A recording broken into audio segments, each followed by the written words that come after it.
Hey everyone, welcome back to your weekly market outlook. This is for the 14th of October 2024 to the 18th of October 2024. Let's take a quick look on last week in terms of inflation reading here.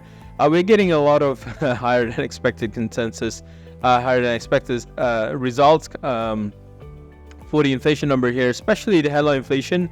Expected to come in at 2.3%. We actually get 2.4%. It is still a drop from 2.5%, but the core CPI actually went up in the US. So just keep that in mind. We do have a little bit of a mixed number here. Obviously, we still see that drop in the headline inflation, but it is higher than what the market consensus is at 2.3%.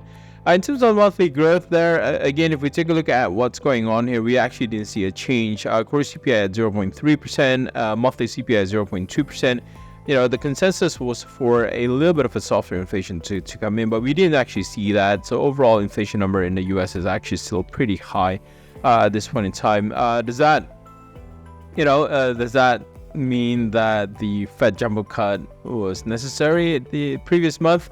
That's going to be the discussion that's coming in for October here, especially in terms of whether or not we're actually going to get much better readings of the US economic data set. If we do have a much better reading there, for example, the US retail sales this month, we look at a potential increase from 0.1 to 0.3%. Results like this could actually shift the attention for the market here to not price in a cut come in on the 7th of November there from the FOMC. So definitely something to keep an eye out for. Inflation is still relatively pretty high at this point in time in the US. It's not really coming down as quickly as the FOMC has wanted, but it depends on what the FOMC is thinking right now, right? Are they going to be focused more on the labor numbers, or are they still going to be focused a little bit more on the inflation? That would kind of be dependent on the upcoming data set.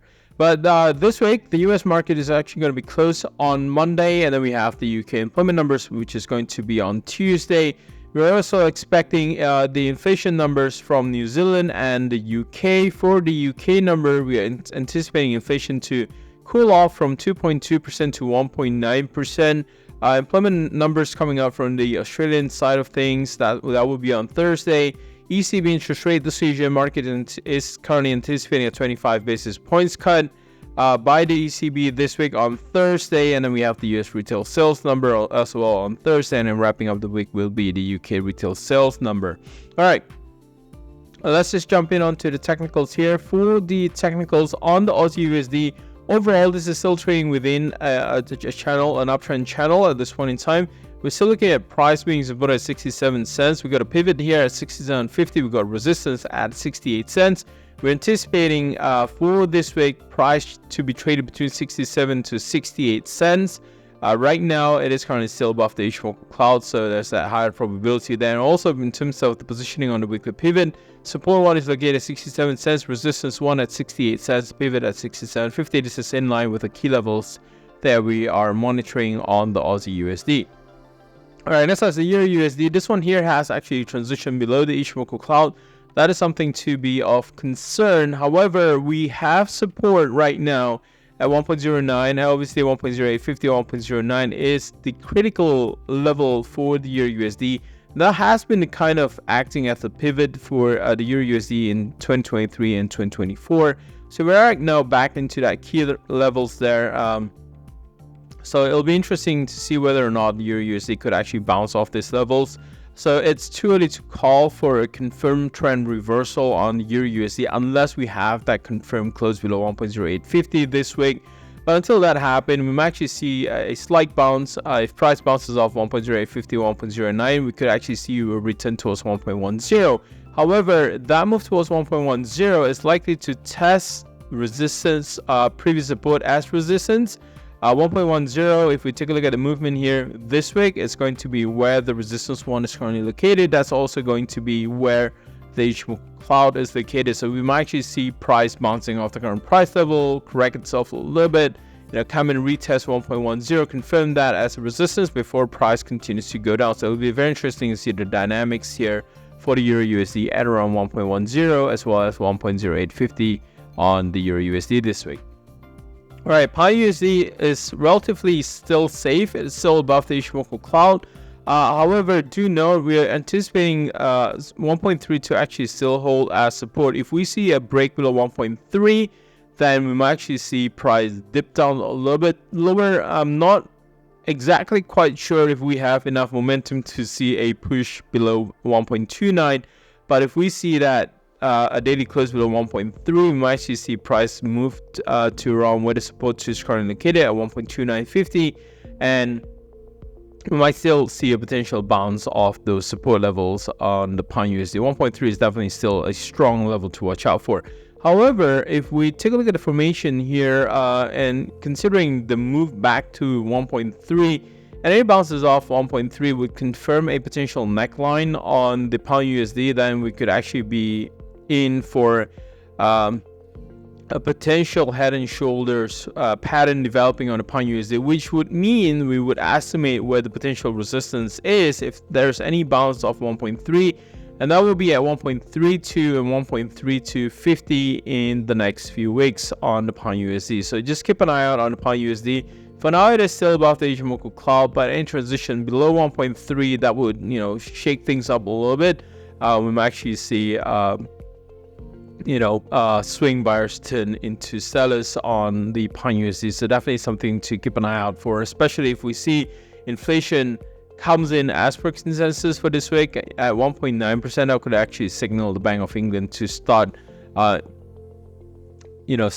start the interest rate cut cycle a little bit quicker as well. All right, next up is the dollar Japanese yen. For the dollar Japanese yen, we're still being capped by August high here, 149.50.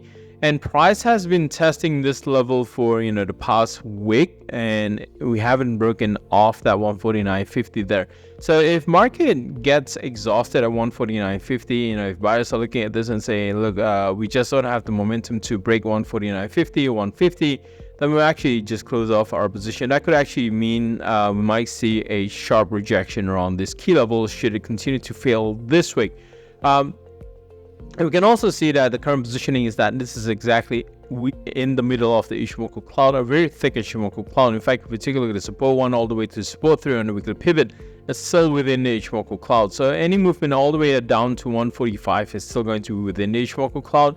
And to the upside, for price to actually transition the trend to the upside, that would actually need a confirmed close above resistance to this week, which is going to be above 151. But any failures to do so, that would keep the dollar Japanese inside the Ichimoku cloud, then we might anticipate a little bit more of a choppy trading for the dollar Japanese. And considering that October here, we still have the general election there in Japan, which is currently scheduled for the 27th of October. So expect a little bit more of a choppy trading here on the dollar Japanese yen. But a lot of traders are going to be focusing on 149.50, 150.